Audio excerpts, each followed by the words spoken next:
صحابی نبی جنتی جنتی، سب صحابیات بھی جنتی جنتی، چار یاران نبی جنتی جنتی، ہیں حسن حسین بھی جنتی جنتی، اور ابو سفیان بھی جنتی جنتی، ہیں معاویہ بھی جنتی جنتی، خائف کبریا معاویہ معاویہ، عاشق مصطفیٰ معاویہ معاویہ، زاہد و پارسا معاویہ معاویہ، ہو کرم ہو عطا معاویہ معاویہ، خوب رو خوش ادا معاویہ معاویہ، معاویہ معاویہ معاویہ معاویہ۔ بڑی رکت انگیز حدیث مجھے یاد آ گئی، بخاری میں حدیث ہے، عثمان بن مظعون ایک صحابی تھے بوڑھے، ام العلا کہتی ہیں کہ میں ان کی خدمت کیا کرتی تھی، بہت بوڑھے ہو چکے تھے، وہ جب فوت ہوئے تو نبی الاسلام ہمارے ہاں تشریف لائے میت کو دیکھنے کے لیے، تو میں نے ان کی میت کو مخاطب کر کے کہا کہ اے عثمان، تیرے لیے تو آخرت کی زندگی میں اللہ کی نعمتیں ہیں، جنتیں ہیں۔ تو نبی علیہ السلام پاس کھڑے تھے، آپ نے فرمایا کہ تمہیں کس نے بتا دیا؟ اللہ اکبر۔ پھر آپ علیہ السلام نے فرمایا کہ مجھے تو اپنے بارے میں نہیں پتا، حالانکہ میں اللہ کا رسول ہوں، کہ میرے ساتھ یا تمہارے ساتھ کیا کیا جائے گا؟ تم نے یہ کیسے کہہ دیا کہ یہ جنتی ہے؟ کتنے خطرناک الفاظ ہیں یہ، حالانکہ نبی علیہ السلام تو قطعی جنتی ہیں، لیکن آپ نے امت کی تعلیم کے لیے فرمایا، اور یہ الفاظ قرآن میں بھی ہیں، سورۃ الاحقاف میں پارہ نمبر 26 کے پہلے صفحے پر، اے نبی تم فرماؤ میں کوئی نیا رسول نہیں ہوں، مجھ سے پہلے بھی رسول گزرے ہیں، اور مجھے تو خود نہیں پتا کہ خود میرے ساتھ تو تمہارے ساتھ کیا ہونے والا ہے، میں تو اللہ کی وحی کا پابند ہوں۔ ام العلا کہتی ہیں جیسے ہی میں نے حضور سے یہ بات جب سنی نا، میں کہتا ہوں کہ اس تکلیف کا آپ اندازہ کر سکتے ہیں کہ وہ تو کتنے جذبے اور شوق میں نعرہ لگا رہی تھیں کہ ہر صحابی نبی جنتی جنتی۔ ہاں، ہر صحابی نبی جنتی جنتی، سب صحابیات بھی جنتی جنتی، چار یاران نبی جنتی جنتی، ہیں حسن حسین بھی جنتی جنتی، اور ابو سفیان بھی جنتی جنتی، ہیں معاویہ بھی جنتی جنتی، خائف کبریا معاویہ معاویہ، عاشق مصطفیٰ معاویہ معاویہ، زاہد و پارسا معاویہ معاویہ، ہو کرم ہو عطا معاویہ معاویہ، خوب رو خوش ادا معاویہ معاویہ، معاویہ معاویہ معاویہ معاویہ۔ اور حضور کہہ رہے ہیں کہ تمہیں کس نے بتا دیا؟ حالانکہ میں اللہ کا رسول ہوں، مجھے تو اپنے بارے میں اور تمہارے بارے میں بھی نہیں پتا۔ ام العلا کے الفاظ ہیں، اللہ کی قسم اس کے بعد میں نے کبھی کسی کے لیے نہیں کہا کہ یہ جنتی ہے، اللہ جانے اس بندے کا معاملہ جانے۔ پھر کہتی ہیں کچھ دن بعد مجھے خواب میں نا ایک پانی کا چشمہ دکھایا گیا، بڑا خوبصورت، حضرت عثمان بن مظعون، میں نے حضور سے اس خواب کا ذکر کیا تو آپ نے فرمایا ہاں یہ عثمان کا عمل ہے۔ پھر حضور نے کنفرم کیا، اور وہ بھی حضور نے ہی کر دیا، کوئی اور نہیں کر سکتا تھا، ورنہ تو وہ خود ہی کر لیتی نا۔ اس سے بڑھ کر بخاری مسلم دونوں میں حدیث ہے، نبی علیہ السلام کا ایک صحابی جو آپ علیہ السلام کو وضو کروایا کرتا تھا، سفر و حضر میں سواری کا کجاوا کستا تھا، خیبر کے موقع پر اسے ایک نامعلوم تیر لگا اور وہ شہید ہو گیا، اور جتنے صحابہ تھے انہوں نے نعرہ لگایا ہر صحابی نبی جنتی جنتی، ہر صحابی نبی جنتی جنتی۔ تو یہ تو سب سے بڑا صحابی ہے کہ حضور کا خدمت گزار ہے، انہوں نے کہا یہ تو جنتی ہے۔ نبی علیہ السلام فرمایا کہ تم اسے جنت کی بات بتا رہے ہو، حالانکہ مجھے اللہ نے دکھایا ہے کہ اس نے خیبر کے موقع پر مال غنیمت کی ایک چادر چوری کی تھی، ایک چادر صرف، جو آگ کی بنا کے اس کے اوپر ڈال دی گئی ہے۔ اللہ نے اس چیز کا بھی لحاظ نہیں کیا کہ حضور کا خدمت گزار ہے، صحابی ہے، اور بعد میں لوگوں نے نعرے لگانے ہیں ہر صحابی نبی جنتی جنتی۔ یہ مقصد کوئی کسی صحابی کی توہین کرنا نہیں ہے، مقصد آپ کو عقیدہ بتانا ہے۔ اس اعتبار سے تو ہر کلمہ کو بھی جنتی ہے جو کلمہ پڑھنے والا ہے. ہر مسلمان نے جنت میں جانا ہے کہ نہیں جانا؟ اسی امید میں ہے نا انشاءاللہ. تو بخاری مسلم کے الفاظ ہیں. اس کا نام تھا مدعم اس صحابی کا. صحابہ کرام اپنے گھروں میں گئے, اگر کسی نے ایک رسی بھی اٹھائی تھی نا, یہ سمجھ کے مال غنیمت کی کہ خیر ہے اس کی تو اتنی ورت نہیں, میں گھر لے جاؤں, وہ بھی آ کے جمع کروائی مال غنیمت میں, کیونکہ مال غنیمت کو تقسیم کرنا ہے حکمران وقت نے. اس وقت رسول اللہ تھے صلی اللہ علیہ وسلم. اب اس سے کلیئر ہو گیا عقیدہ. پھر جو بخاری مسلم میں وہ مشہور حدیث ہے کہ ایک حبشی عورت تھی جو مسجد نبوی کی صفائی کیا کرتی تھی. چند دن تک وہ نظر نہ آئی تو نبی الاسلام نے کہا وہ عورت کدھر گئی؟ بتایا گیا یا رسول اللہ وہ فوت ہو گئی, رات کے وقت ہی ہم نے اسے دفنا دیا. آپ نے فرمایا مجھے نہیں تم نے بتایا. حدیث کے الفاظ ہیں, لوگوں نے ہلکا جانا کہ وہ ایک عام حبشی عورت تھی, لیکن حضور کے لیے تو ہر وہ بندہ اہم ہے جو دین کا کام کرے.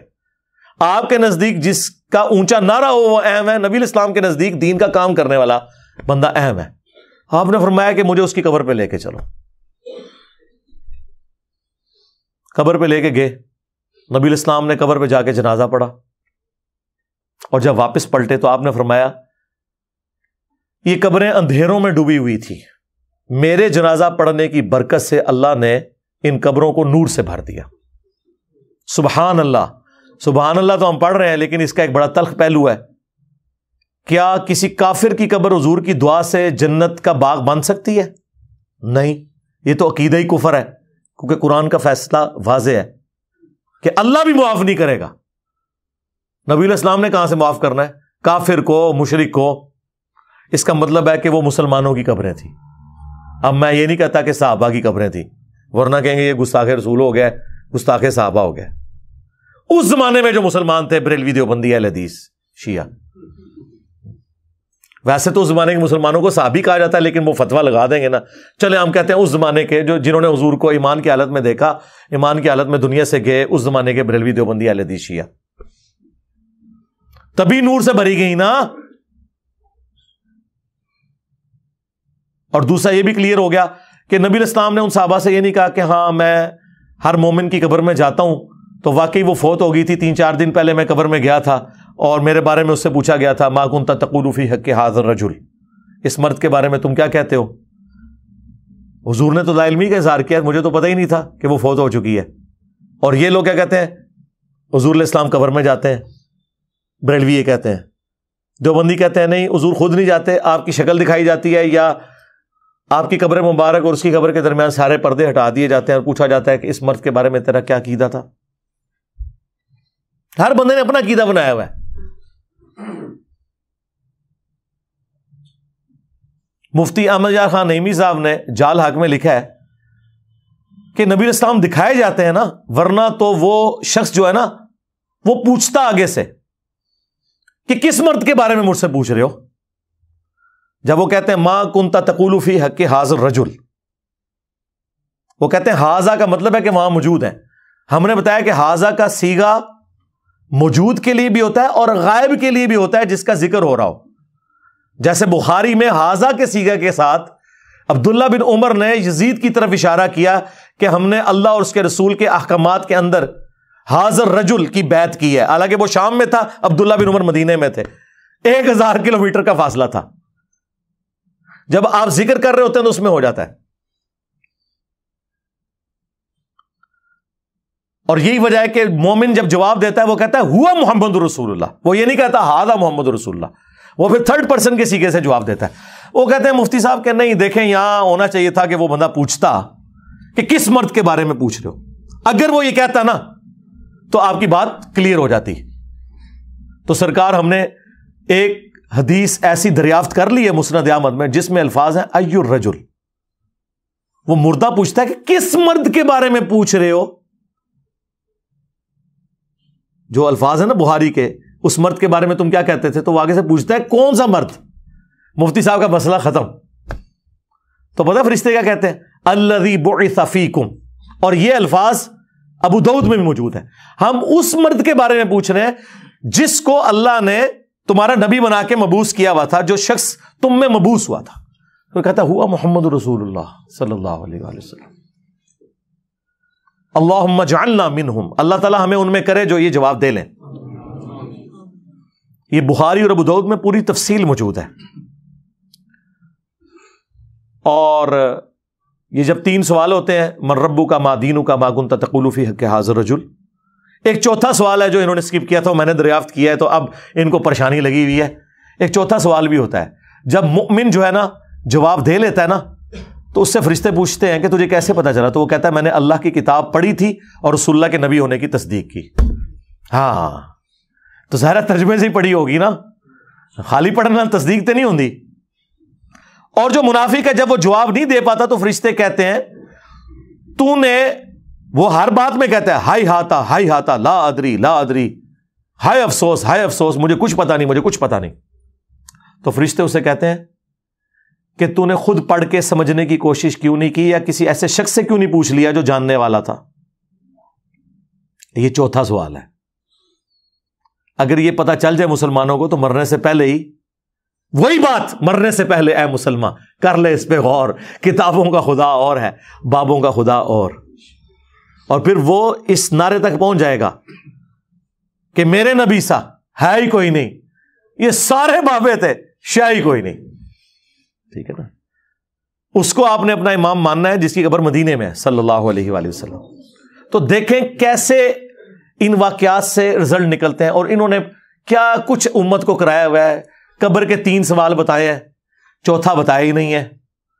اور پھر انہوں نے یہ بھی نہیں بتایا کہ بھائی رسول اللہ کے ساتھ رشتہ داری نہیں کسی کی کام آنی جب تک کہ اعمال صحیح نہیں ہوں گے, ورنہ تو ہم نے یہ بتا دیا, یہ بھی تو صحابی تھا نا.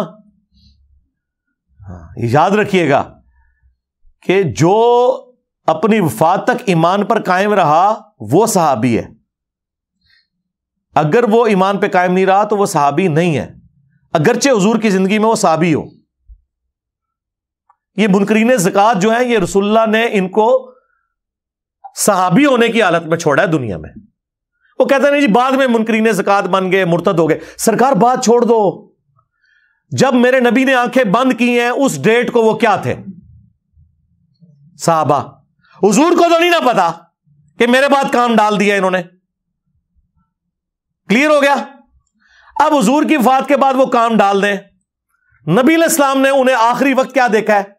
صحابی. یہی وجہ ہے کہ بخاری مسلم میں موجود ہے میرے حوض کوثر پر میرے اصحاب میں سے لوگوں کو لایا جائے گا, اور میں کہوں گا اصحابی اصحابی. کم از کم 8 ترک موجود ہیں بخاری مسلم میں, اور مجھے فرشتے بتائیں گے یا رسول اللہ آپ کو نہیں پتا آپ کے بعد یہ دین سے الٹے قدم پھر گئے تھے, انہوں نے دین میں بدعتیں جاری کر دی تھی. تو میں کہوں گا سحقن سحقن لمن غیر بعدی, سحقن سحقن لمن بدل بعدی.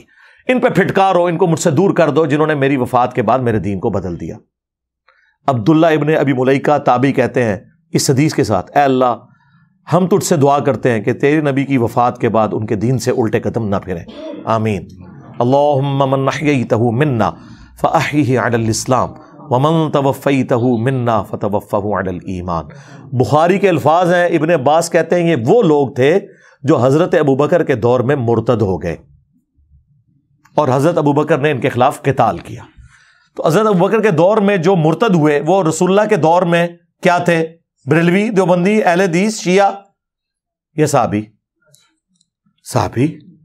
تو یہ کوئی توہین نہیں ہے, یہ صحابہ کی عظمت ہے کہ صحابی وہ جنتی ہے جو اپنی وفات تک رسول اللہ کے طریقے پہ رہا. نہ تو ہم روافظ کی طرح اس ایکسٹریم پہ ہیں کہ جو نعوذ باللہ سابقون الاولون حضرت ابوبکر عمر عثمان کے بارے میں بکواسیات کرتے ہیں, یا جلیل القدر صاحب کے بارے میں, اور بعض غلو کر کے ان کے ایمان کے درپے ہوئے ہیں. اور نہ ہم ان ناصبیوں کی طرف ہیں جو اہل سنت کے اندر گھسے ہوئے ہیں, جو بنو امیہ کو بچانے کے لیے ہر بندے کو جناب یہ نعرے, جو یہ ناصبیت والے نعرے ہیں نا جی, ہر صحابی نبی جنتی جنتی. آپ یہی کیوں نہیں کہتے کہ ہر کلمہ گو مسلم جنتی جنتی ہے نا حدیث سے؟ پھر ان کو تکلیف پڑ جائے گی, کوئی اپنے فرقے والے کو ماننا پڑے گا. تو آپ کہہ دو ہر بریلوی جنتی, ہر دیوبندی والے دیوبندی, ہر دیوبندی جنتی, ہر وہابی جنتی. اور اللہ کے بندوں، جنت دوزخ کے فیصلے کوئی یہاں بیٹھ کے کر سکتا ہے؟ بخاری مسلم دونوں میں حدیث ہے، نبی علیہ السلام ایک جگہ سے گزر رہے تھے، آپ رک گئے، اور مسلم میں ایک حدیث میں الفاظ ہیں کہ آپ کا خچر بدک گیا. تو نبی علیہ السلام رک گئے، آپ نے فرمایا ان قبر والوں کو عذاب ہو رہا ہے. پھر آپ نے ایک ٹہنی توڑ کے اس کے 2 حصے کر کے قبر پہ لگائے، اور فرمایا جب تک ہری رہیں گی تو ان کے عذاب میں تخفیف ہوگی. حضور کی دعا کی برکت، آپ کے مبارک ہاتھوں کی برکت، صحابہ کو نہیں پتا چلا عذاب ہو رہا ہے. اور دوسری بات، نبی علیہ السلام نے فرمایا کہ ایک پیشاب کے چھینٹوں سے نہیں بچتا تھا اور ایک چغلی کھایا کرتا تھا. اس کا مطلب یہ ہے کہ وہ کافر نہیں تھے، ورنہ حضور بڑی بیماری کا ذکر کرتے نا. حضور سیدھا کہتے یہ کافر تھے، اور ظاہر کافر کو نفع بھی نہیں پہنچنا تھا نا، یعنی ہے مسلمان کی قبریں تھی اس زمانے کے جو بریلوی دیوبندی اہل حدیث فوت ہو گئے. کیونکہ پھر تو یہ کہیں گے ہم تو کہتے ہیں ہر صحابی نبی جنتی جنتی، یہ اور طرف چل پڑیں گے. مسلم شریف میں الفاظ ہے، نبی علیہ السلام نے فرمایا کہ میں نے ارادہ کیا کہ اللہ سے دعا کروں کہ تمہیں عذاب قبر سنوا دے. دکھانے والی کہانی ختم، کشف القبور ختم. لیکن مجھے ڈر ہوا کہ تم اپنے مردوں کو دفنانا چھوڑ دو گے، صرف عذاب قبر کو سن کے، دیکھنے کی بات ہی نہیں.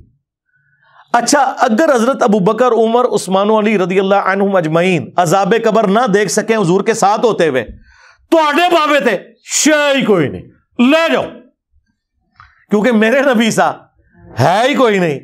تیرے بابے تھے شے ہی کوئی نہیں. خلفائے راشدین جیسا ہے ہی کوئی نہیں، تیرے بابے تھے شے ہی کوئی نہیں. اگر ان کو نہیں عذاب قبر نظر آ رہا، اور یہاں کہتے ہیں جی وہ بتا دیتے ہیں جی کشف، اور چھڑ دو کشف القبور. میں پرچی پہ اپنی میکینیکل انجینئرنگ کا فارمولا لکھ کے دیتا ہوں، مشین ڈیزائن کا، میکینکس آف مٹیریل کا. تو آڈا زندہ بابا مردہ بابا تک کے پڑھ کے سنا دے منو کے لکھے ہے. سمجھانا نے چھڑ دو، سمجھانا چھڑ دو، صرف 10 دفعے کے لکھیا کیا ہے. اور ایک قیامت تک چیلنج ہے، جس نے انجینئرنگ نہیں کی تھی وہ پڑھ نہیں سکتا.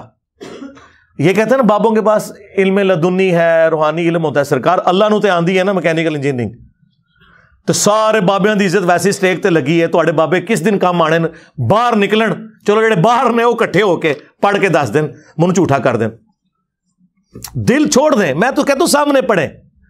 ویسے تو میرا یقین ہے کہ اکثر بابے اگر میں انہیں کہوں نا قرآن تجوید سے پڑھیں، وہ بھی نہیں پڑھ سکتے. دیکھ کے بھی سنت اذکار دیکھ کے تجوید سے پڑھ کے بتا دیں، اکثر نہیں پڑھ سکتے. اس کا چیک یہ ہوگا کہ جب بریلویوں کا بابا آئے گا ہم دیوبندی کاری بٹھا لیں گے. وہ پہلے عربتی غلطی کر لوے گا، اور دیوبندیوں کا بابا آئے گا ہم بریلوی کاری بٹھا لیں گے. ساڑھے کو تو مسئلہ سیدھا سیدھا ہے کہ اسی تے کر سکنے ہیں.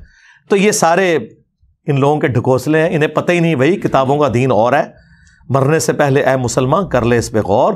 کتابوں کا خدا اور ہے، بابوں کا خدا اور، کتابوں کا دین اور ہے، بابوں کا دین اور، کتابوں کا پیمبر اور ہے، بابوں کا پیمبر اور. اگرچہ وہ بابے بھی اسی پیمبر، اسی دین، اسی خدا کو مانتے ہیں، لیکن ان کوالٹیز کے ساتھ نہیں مانتے جو آسمان سے نازل ہوئی ہیں، بلکہ ان کوالٹیز کے ساتھ جو ان کے بزرگوں نے کلیم کی ہوئی ہیں. تو اس طرف واپس ہیں جو میں نے کہا، نبی علیہ السلام نے کہا میرے حوض کوثر پہ لوگ لائے جائیں گے. ٹھیک ہے، بخاری مسلم میں باقاعدہ حدیث موجود ہے کہ عرب کے قبائل مرتد ہو گئے حضرت ابوبکر کے دور میں. تو مرتد کون ہوتا ہے؟ جو پہلے مسلمان ہو. المستدرک للحاکم میں، سنن دارمی میں موجود ہے. نبی علیہ السلام نے آیت تلاوت کی، اذا جاء نصر اللہ والفتح ورأیت الناس يدخلون فی دین اللہ افواجا، کہ اللہ کی مدد آ پہنچی اور تم دیکھ رہے ہو کہ لوگ گروہ در گروہ دین میں داخل ہو رہے ہیں.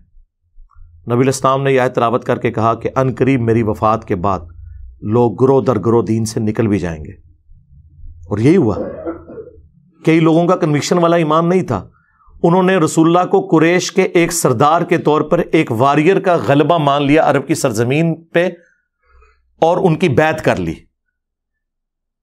پیغمبر ان کو اس لیے ماننا پڑا کہ نبی علیہ السلام پیغمبر بھی تھے، ادروائز ان کا پیغمبر ماننا کنوکشن والا نہیں تھا. اسی لیے قرآن میں یہ آیت نازل ہوئی کہ اعرابی لوگ کہتے ہیں کہ ہم ایمان لے کر آئے. قالت الاعراب آمنا، اے نبی ان سے فرماؤ تم ایمان نہیں لائے بلکہ تم کہو ہم اسلام لے کے آئے ہیں، ایمان تو تمہارے دلوں میں بھی داخل ہی نہیں ہوا. سرکار اگر حضور پہ ڈائریکٹ کوئی اسلام لے کر آئے تو اللہ تعالیٰ انہیں کہہ رہا ہے ایمان ابھی داخل نہیں ہوا تو آڑے بابے تشائی کوئی نہیں، جب تک کہ وہ قرآن و سنت کے مطابق نہیں چلیں گے. اور یہی وہ لوگ تھے جو بعد میں پھر نبی علیہ السلام کا دین چھوڑ گئے، جن کے خلاف حضرت ابوبکر نے قتال کیا، جو بخاری مسلم میں آتا ہے. اور بخاری مسلم میں انہی لوگوں کے بارے میں ہے کہ حوض کوثر سے انہیں دھتکارا جائے گا اور حضور کہیں گے اصحابی اصحابی، یہ میرے صحابہ ہیں. لیکن فرشتے بتائیں گے آپ کے بعد انہوں نے دین بدل دیا. نبی علیہ السلام انہیں پہچان لیں گے، ظاہر شکلوں سے پہچانتے ہوں گے نا، لیکن یہ نہیں پتا ہوگا کہ بعد میں کیا کیا. بلکہ بخاری مسلم کے الفاظ ہیں، میں اس وقت وہی کہوں گا جو عبد صالح عیسیٰ ابن مریم کہیں گے کہ اللہ جب تک میں ان میں موجود تھا ان پر گواہ تھا، جب تو نے مجھے اٹھا لیا پھر تو ان پر گواہ تھا. اب یہ تیرے بندے ہیں، چاہے انہیں معاف کر چاہے انہیں عذاب دے. لیکن اللہ تعالیٰ کیا فرما رہا ہے کہ آج کے دن سچوں کو ان کا سچا عقیدہ ہی نفع دے گا.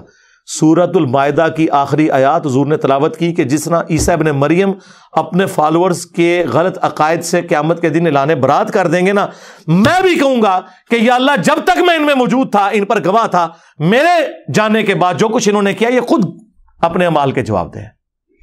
اچھا دیکھیں اللہ کے نبی ایک ایک بات بتا گئے کیونکہ حضور کو غیبی خبر بتائی گئی تھی. اچھا بعض لوگ اس میں یہ بھی کہتے ہیں، دیکھیں آپ کہہ رہے ہیں حضور علیہ السلام کو علم، ہم کب کہتے ہیں جو حضور کا علم غیب نہ مانے وہ کافر ہے، ذہن میں رکھیے گا. ہمارا اختلاف یہ ہے کہ جتنا حضور کو بتایا گیا بس آپ نے اتنا ماننا ہے، خود سے کلیم نہیں کرنا ان کے بارے میں. تو حضور کو بس اتنا بتایا گیا تھا کہ آپ کے کچھ ساتھی مرتد ہو جائیں گے، یہ نہیں بتایا گیا تھا کون سے.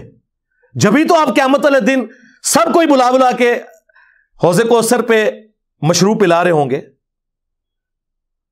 ورنہ حضور کو اگر پہلے ہی پتہ چل جائے تو آپ ہمیں پتہ چل جائے ہم تو گئے یار دور ہو جا، تو نے تو بعد میں بیڑا غرق کیا ہے نہ ستوں. فرشتے بتائیں گے یا رسول اللہ آپ کے بعد انہوں نے دین سے پیچھے ہٹ گئے تھے. تو یہ خبر آپ کو دنیا میں بتائی گئی ہے کہ آپ کے بعد کچھ لوگوں نے کام ڈالنا ہے. لیکن اسی لیے انصار مدینہ کو حضور نے کہا تھا نا، بخاری مسلم میں حدیث ہے، انصار مدینہ میں تمہارے گھروں میں فتنے ایسے اترتے ہوئے دیکھ رہا ہوں جیسے آسمان سے بارش، اور میرے بعد اور لوگوں کو تم پر ترجیح دی جائے گی، صبر کرنا یہاں تک کہ حوض کوثر پہ آ کے مجھے ملنا. حوض کوثر پہ پھر وہی سحقا سحقا لمن غیر بعدی. انصار مدینہ نے اتنی قربانیاں کی ان کے اوپر، بعد میں بنو امیہ نے جو کچھ ان کے ساتھ کیا ہے وہ آپ کے سامنے ہے. مولا علی کے بارے میں حدیث ہے صحیح مسلم میں، علی سے محبت نہیں رکھے گا مگر مؤمن، علی سے بغض نہیں رکھے گا مگر منافق. اور بخاری مسلم میں انصار مدینہ کے بارے میں سیم الفاظ ہیں، انصار مدینہ سے صرف مومن ہی محبت رکھیں گے اور انصار مدینہ سے صرف منافق ہی بغض رکھیں گے. اسلام کے لیے قربانیاں دیں لیکن بعد میں ان کے ساتھ جو کچھ ہوا. تو یہ ایک پورا ایک ٹاپک ہے، اور یہی ٹاپک ہے جو کربلا تک آپ کو الٹیمیٹلی لے جاتا ہے کہ کربلا کیوں ہوئی. کربلا سے زیادہ امپورٹنٹ ہے کربلا کا پس منظر. اس لیے میں نے ریسرچ پیپر لکھا واقعہ کربلا کا حقیقی پس منظر 72 صحیح الاسناد احادیث کی روشنی میں. 72 کا ٹائٹل شہدائے کربلا کی نسبت سے لیا، حدیثیں اس میں 200 سے زیادہ ہیں، ایک ایک نمبر پہ ایک سے زیادہ طرق ہیں احادیث کے. 33 نمبر پر غدیر خم کی جو حدیث ہے قرآن اور اہل بیت، 8 طرق میں نے اس میں شامل کیے ہیں. خلفائے راشدین کون ہیں اور حضرت عمر فاروق کی شہادت سے لے کے رضی اللہ تعالیٰ عنہ شہادت کربلا تک احادیث میں نے ساری جمع کی ہیں. اکثر بخاری اور مسلم سے ہیں، جو ادر دین بخاری مسلم ہے اس میں نے دور حاضر کے بڑے محدثین کی تحقیم لگائی ہے، شیخ البانی کی، شیخ زبیر علی زئی کی، شیخ شعیب آرناؤت کی، سلیم اسد صاحب کی، اور لوگوں کی. کوئی ایک حدیث بھی ایسی نہیں ہے جس کے اوپر صحت کا حکم بڑے محدثین کا موجود نہ ہو. الحمدللہ. یہ تو ہو سکتا ہے کہ کچھ کے ساتھ کچھ محدثین ایگری کرتے ہوں، کچھ کے ساتھ کچھ، لیکن یہ نہیں ہوگا کہ کوئی ایسی حدیث ہو جس کے ساتھ کوئی بھی ایگری نہ کرتا ہو. تو جس کا اعتماد جس کے اوپر، اور اکثر حدیث تو بخاری مسلم سے، میں تو کہتا ہوں ایک حدیث ہی کافی ہے. وَيْحَ عَمَّارٍ تَقْتُلُهُ الْفِئَةُ الْبَاغِيَةُ يَدْعُوهُمْ إِلَى اللَّهِ وَيَدْعُونَهُ إِلَى النَّارِ. وَيْحَ عَمَّارٍ، افسوس ہے عمار، تجھے ایک باغی جماعت قتل کرے گی، تو نے اللہ اور جنت کی طرف بلائے گا، وہ جماعت جہنم کی طرف بلا رہی ہوگی. یہ ایک حدیث بخاری مسلم کی یہ پورے کے پورے مقدمے کو کلیئر کر دیتی ہے کہ مولا علی علیہ السلام اور ان کے ساتھیوں کی پارٹی حق پہ تھی، اور جو خلفائے راشدین کے مخالفین تھے حضرت ابو بکر، عمر، عثمان اور حضرت علی کے مخالفین، وہ دوسری والی جماعت تھی. تو ہم الحمدللہ خلفائے راشدین کے ساتھ ہیں، اہل البیت کے ساتھ ہیں. اللہ تعالیٰ دنیا اور آخرت میں ہمارا خاتمہ اسی عقیدے کے اوپر کرے اور آخرت میں انہی بڑی ہستیوں کے ساتھ ہمیں محشور فرمائے۔ صلو علی محمد و آل محمد، اللہم صلی علی محمد و علی آل محمد و اصحاب محمد و ازواج محمد اجمعین الی یوم الدین، آمین۔